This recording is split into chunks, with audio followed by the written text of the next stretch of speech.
Olá a todos! Vamos para mais uma aula de Cálculo 3 e o assunto dessa aula, modelagem. Ou seja, nós vamos usar os conceitos de Cálculo 3 para fazer algumas aplicações. A playlist do curso vai estar na descrição e vamos lá.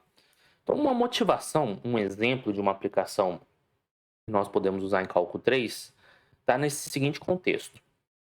Um experimento mostra que uma substância radioativa se decompõe a uma taxa proporcional à massa presente, iniciando com uma certa massa, digamos 2 gramas, em um dado instante, e supomos ser tempo t igual a zero. O que podemos, faltou o né, aqui, o que podemos dizer sobre a massa da substância em um tempo posterior?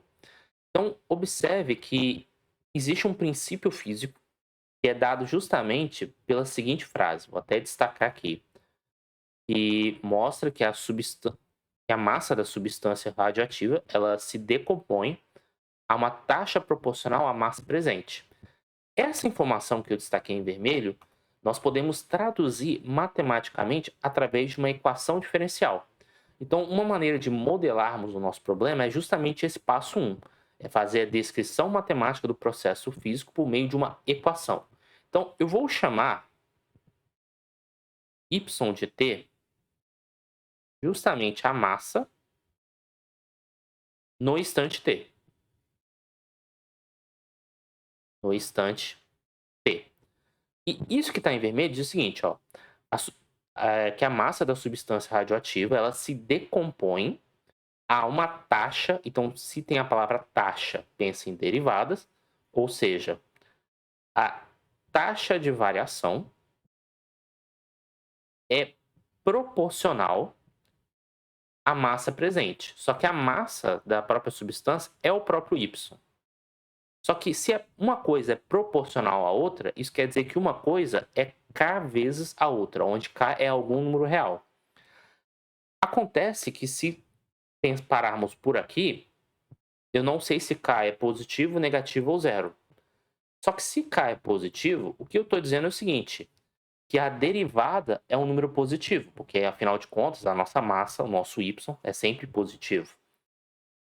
Só que quando você tem uma função que a derivada é positiva, quer dizer que a função é crescente. Então é como se você estivesse dizendo que com o passar do tempo, a massa vai crescendo. Mas não é isso, é porque ela vai se decompor. Ou seja, a massa tem que diminuir. Em outras palavras, a derivada tem que ser negativa. Então eu vou supor k um número positivo e vou colocar um sinal de menos na frente, para conseguir modelar o nosso problema.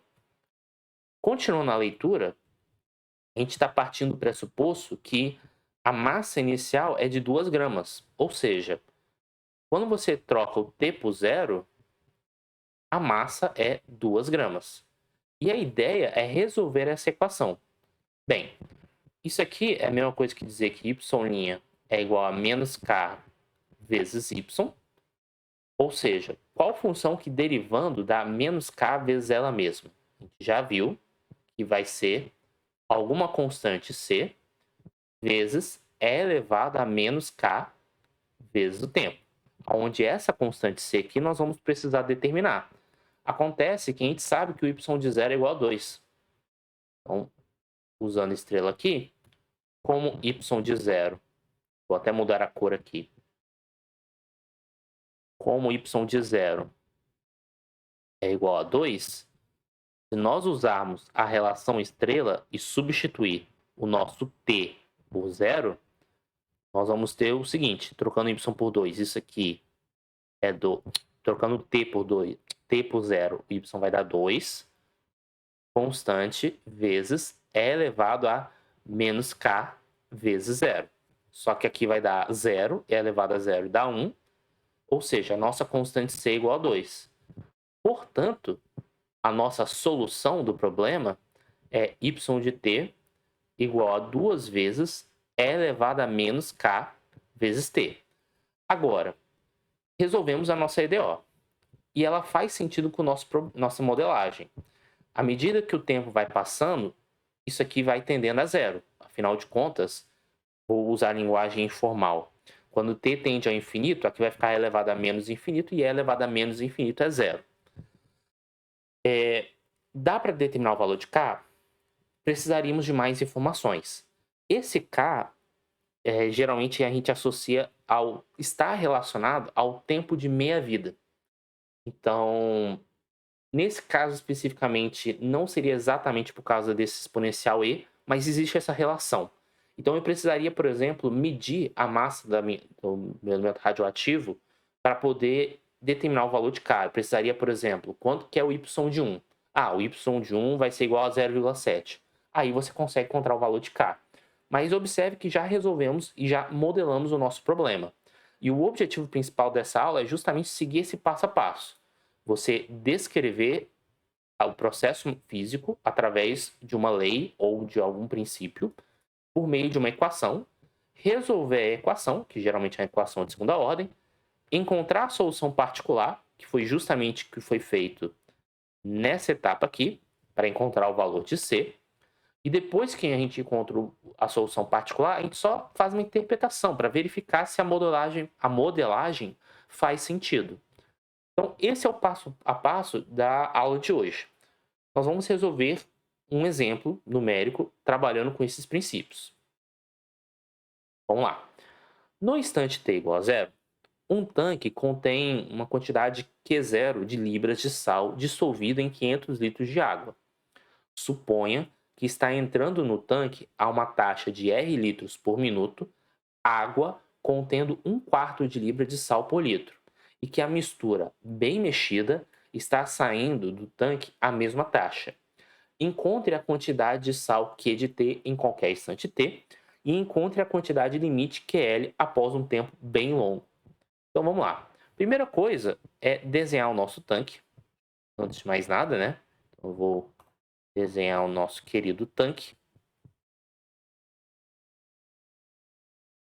Nesse tanque nós contemos, existe água com sal. E nesse tanque está entrando água e saindo água. Então eu vou fazer essa modelagem. Então está entrando água, mas também está saindo água. Vamos ler e sempre parar em vírgulas e pontos. Então, no instante t igual a zero, então vai ter alguma informação para t igual a zero, um tanque contém Q0 de libras. Então, para t igual a zero, o resultado é uma quantidade Q0 de libras de sal. A quantidade de água que tem aqui é 500 litros. Então, aqui eu vou colocar que o volume é 500 litros de água. Está entrando no tanque a uma taxa de R litros por minuto água. Então, entra R litros de água. R litros de água. E observe, ele contém 1/4 de libra de sal por litro. Ou seja, o quanto de sal está entrando. Se para cada litro por litro, né? Para cada litro entra 1/4, só que então, são R litros, então está entrando R sobre 4 libras de sal. Vou colocar só sal para poder facilitar aqui a didática. E com a mistura bem mexida, está saindo do tanque água na mesma quantidade. Ou seja, se entra R litros de água, está saindo R litros de água. Acontece que eu não sei quanto de sal está saindo. Mas o que acontece? Essa informação aqui, que a mistura está bem mexida, te permite dizer o seguinte, que a concentração aqui de sal dentro do tanque é uniforme. O que eu quero dizer com isso? Se você pega, por exemplo, um elemento, um cubo aqui, de maneira hipotética, um cubo de água, e conta quanto de sal tem aqui, se você pega um outro cubo com o mesmo volume, a quantidade de sal que tem nesse cubo e nesse cubo tem que ser a mesma, para você ter uma concentração uniforme. É uma hipótese que ela simplifica o problema, porque a gente não consegue isso, garantir isso 100%, mas a gente faz uma aproximação.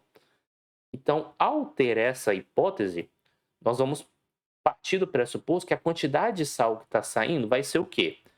Basta você pegar a quantidade de água, de sal que está presente no tanque e dividir pelo volume de água.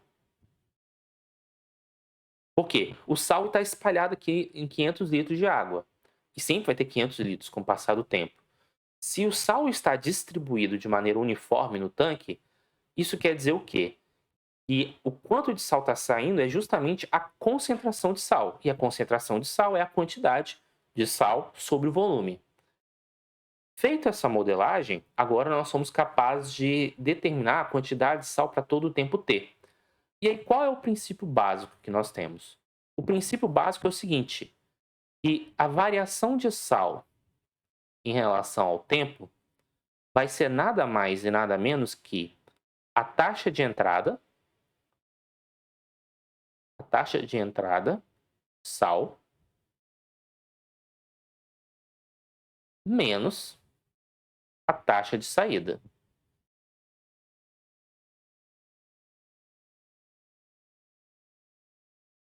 Bem, então vamos continuar na nossa modelagem. Então, o nosso dQdt,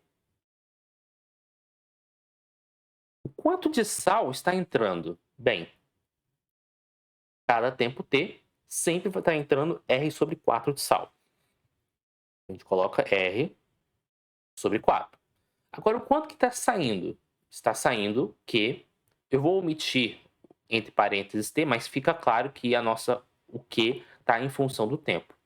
Então, fica Q sobre 500. Agora, com o nosso PVI, que Q de 0 é igual a Q0, nós já podemos, aspas, esquecer provisoriamente o mundo real e resolver essa equação diferencial.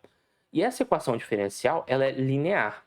Porque, observe, isso aqui é o Q', né? Pode enxergar como Q'.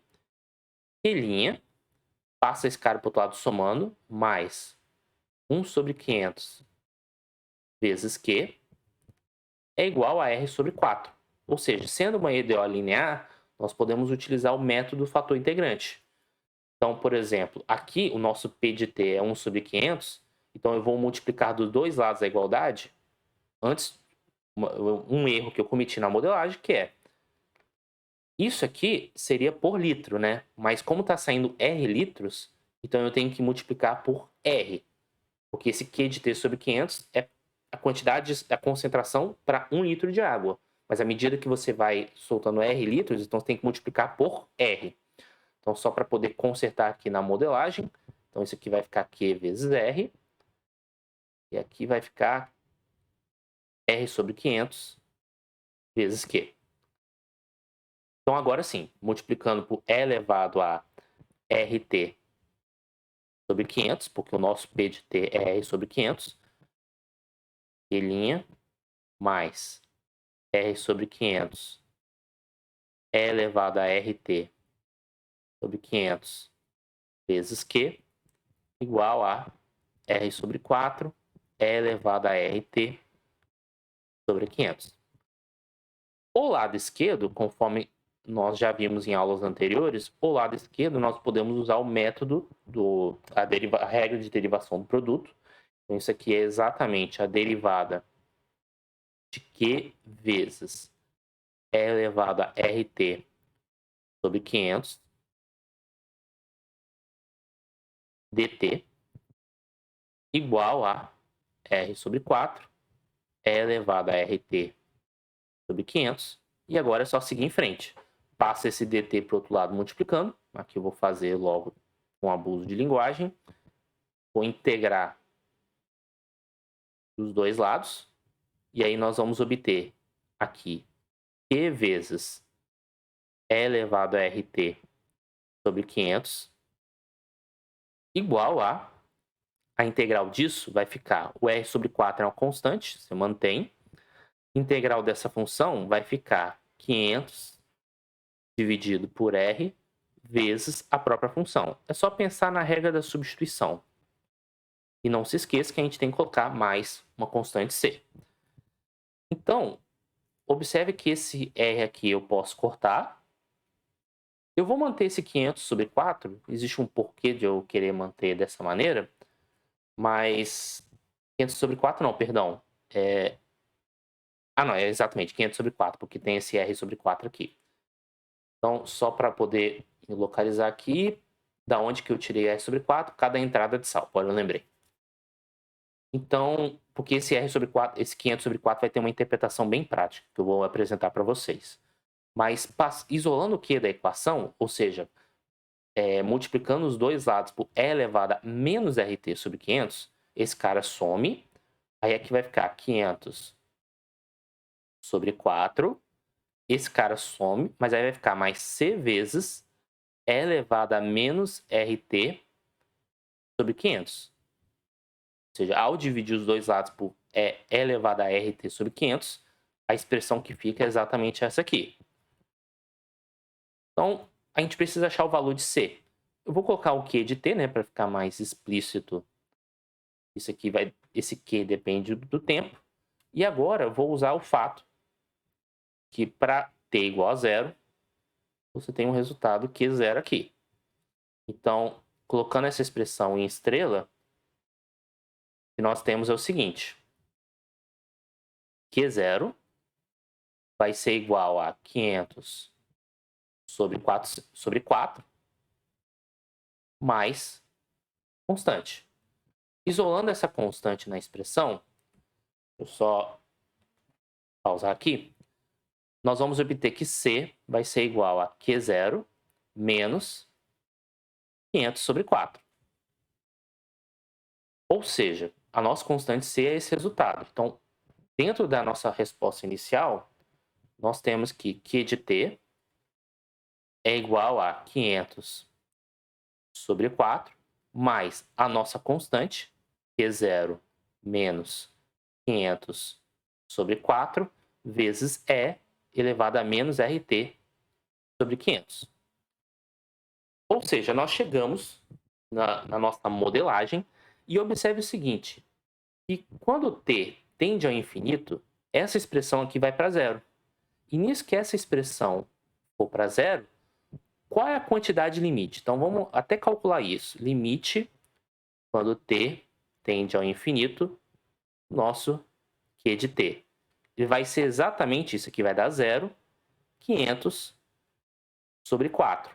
Ou seja, para um tempo bem longo, que seria o nosso Q de L, que ele estava falando, o resultado final é 500 sobre 4. Ou seja, a quantidade de sal presente é 500 sobre 4. E por que eu fiz questão de deixar 500 sobre 4? Porque vamos explorar a nossa intuição. Você tem 500 litros de água. E sempre está entrando sal a uma taxa de R sobre 4, ou seja, 1/4 de sal por litro de água que está entrando. Então, se eu quero estimar a quantidade de sal que vai ter no tanque ao longo de muito tempo, se sempre a cada litro de água está entrando 1/4 de sal, 1/4 de sal, 1/4 de sal, com o passar do tempo, a concentração total tende a ser 1/4 da quantidade de água que tem aqui. Ou seja, 500 sobre 4. Então, por isso que eu quis manter o 500 sobre 4, para poder manter justamente a intuição da modelagem. Bem, esse problema é um problema que relaciona a troca de temperatura. E a ideia é assim, que você tenha, por exemplo, algum objeto, que nesse caso vamos supor que seja uma xícara. Eu não sei desenhar uma xícara, mas vamos lá. E essa xícara, ela tem uma determinada temperatura e o meio ambiente, assim, meio ambiente, também tem uma determinada temperatura. Digamos, uma situação mais razoável, que a xícara esteja numa temperatura maior que o meio. Afinal de contas, a xícara geralmente está quente. Então, com o passar do tempo, existe uma troca de temperatura entre a xícara e o meio. E a gente consegue modelar através da lei de resfriamento de Newton. O que diz a lei de resfriamento de Newton? Taxa de variação, ou seja, está falando de derivada. Então já vou até aproveitar e representar por T maiúsculo a temperatura da nossa xícara. Então a taxa de variação, aqui a taxa, agora sim. A taxa de variação, ou seja, a derivada da temperatura em relação ao tempo, e aí tempo eu vou representar pela letra T minúscula, ela é proporcional. Se é proporcional, você vai colocar uma constante, por exemplo, K, mas é proporcional ao quê? A diferença entre a temperatura e o meio circundante. Vamos supor que a temperatura do nosso meio seja dada por um M maiúsculo. Ainda temos que tomar cuidado, por quê? Porque a gente não sabe se essa proporcionalidade é diretamente proporcional ou inversamente proporcional. O que eu quero dizer? Eu não sei se esse K é positivo, negativo ou zero. Vamos dividir em cenários. Vamos imaginar primeiro que a xícara esteja com a mesma temperatura do meio ambiente. Se tiver com a mesma temperatura, isso aqui vai ser zero, e uma função cuja sua derivada é igual a zero, quer dizer que a função é constante. A temperatura vai ser sempre constante. Se a temperatura, que é o nosso problema aqui, se a temperatura da xícara é maior do que do meio ambiente, esse número aqui ele é positivo. Então, o que acontece? Se esse K for positivo, positivo com positivo dá positivo, você está dizendo que a derivada da função é positiva, ou seja, que com o passar do tempo, a temperatura aumente. Mas não é essa a modelagem que você quer. Se você quer que a temperatura diminua, você quer que a derivada seja negativa. Ou seja, se a temperatura da xícara é mais quente do que o meio ambiente, ou seja, esse número sendo positivo, para o todo ser negativo, você tem que colocar o menos à frente. E aí suponha K positivo. Agora, uma situação bem hipotética. Se você está com um objeto muito frio, ou seja, uma temperatura abaixo do meio ambiente, esse número seria negativo. Só que com o passar do tempo, esse objeto que está frio, ele vai esquentar até ter a temperatura do meio. Ou seja, a derivada tem que ser positiva. Se esse número for negativo, com esse menos fica mais. Então, por isso que você coloca o menos aqui na frente. Então, você tem essa derivada, onde a temperatura inicial, digamos que é igual a algum T0 maiúsculo, né? T0 maiúsculo, assim. E nós teríamos que resolver esse problema. Essa EDO aqui, ela é separável. Você pode passar esse cara para o outro lado dividindo. Claro, aí eu estou supondo que a temperatura da xícara é diferente de zero. Então, passa esse cara para o outro lado dividindo. Igual a menos K. Como eu posso passar esse dt para o outro lado multiplicando? Pensando naquela ideia da diferencial, eu posso fazer isso. Você pode integrar dos dois lados. Do lado direito é fácil, porque isso aqui vai ficar menos K multiplicado por T mais uma constante que eu vou chamar de C1, e vai ficar claro por que eu estou chamando de C1. E essa integral aqui, como esse m é constante, isso aqui vai ser logaritmo do módulo do t menos m. Aqui eu estou omitindo entre parênteses t, mas é importante deixar claro que o t maiúsculo depende do t minúsculo. Acontece que eu posso passar, como eu quero isolar esse t maiúsculo, eu posso passar a exponencial dos dois lados, então vai ficar módulo de t menos m igual a exponencial de menos kt mais c1, mas através de propriedade de exponenciação, isso aqui vai ser vezes e elevado a c1, eu posso chamar isso aqui de c2, para facilitar a minha vida. E aqui é módulo, a gente não pode esquecer.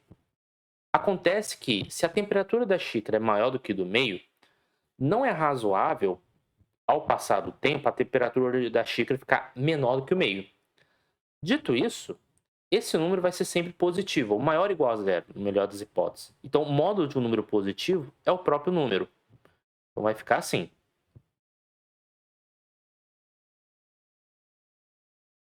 Acontece que o t de zero, conforme a gente já alertou, t de zero é t maiúsculo zero. Então, usando essa informação aqui, vou colocar aqui embaixo.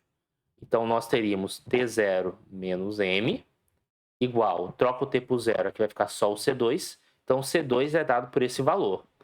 Ou seja, se você passar esse menos m para o outro lado somando, o nosso t maiúsculo de t vai ser igual a m mais o nosso C2, que é t0 menos m, vezes e elevado a menos k vezes t. Dá para descobrir esse valor de k? Bem, eu precisaria medir mais, ter mais informações para achar o valor de k. Mas uma interpretação que nós podemos ter, que bate com a nossa intuição, é quando t tende ao infinito, isso aqui vai para zero, ou seja, a temperatura da xícara tende à temperatura do meio ambiente. Outras coisas que são interessantes para essa modelagem. É claro que para isso nós precisamos de algumas hipóteses, mas digamos que você esteja num cenário de CSI e você encontrou uma pessoa que morreu, o que acontece? Você consegue estimar quanto tempo a pessoa morreu, porque você pode medir a temperatura da pessoa em 2 tempos diferentes, você consegue usar a lei de resfriamento de Newton e consegue fazer essa estimativa. É claro que para essa estimativa funcionar, a temperatura do meio tem que ser constante. Então ela não consegue funcionar para sempre. E é até muito importante refletir isso na modelagem. Quando você aplica uma hipótese, existem modelos que são bem reais, vamos colocar assim com muitas aspas. Acho que vocês entendem o que eu quero dizer com bem real. Existem modelos que são simplificadores. Então, você supor que a temperatura do meio é constante é uma hipótese que simplifica bem. Só que esse simplificar bem pode funcionar em um contexto, pode não funcionar em outro. Por exemplo, se um corpo morreu há 3, 4, 5 dias, como a temperatura ela pode oscilar muito, você vai ter problemas na modelagem. Mas se você está falando de horas, olha, dá para você fazer uma aproximação. Se pega uma temperatura média, enfim. É muito importante também observar que essa é, vamos dizer assim, é uma modelagem mais simplificada do nosso modelo. Claro que você pode ir refinando as suas hipóteses, você vai tendo outras equações diferenciais e que poderá ser mais complexa a sua solução ou não. Tudo vai depender das suas hipóteses. Provavelmente vai tornar vamos dizer assim, vai tornar o seu problema mais complexo. Quanto mais hipóteses você coloca, mais difícil é resolver sua EDO. Então, por isso que às vezes você vai ter que ponderar o quanto você vai aceitar essa simplificação ou não. Mas eu espero que vocês tenham gostado dessas pequenas aplicações. Nós vamos ter outras videoaulas envolvendo outras aplicações de cálculo 3. Isso é só para dar um aperitivo e para discutir um pouco sobre a importância da modelagem. Então, peço que curta o vídeo, que deem feedbacks e até a próxima.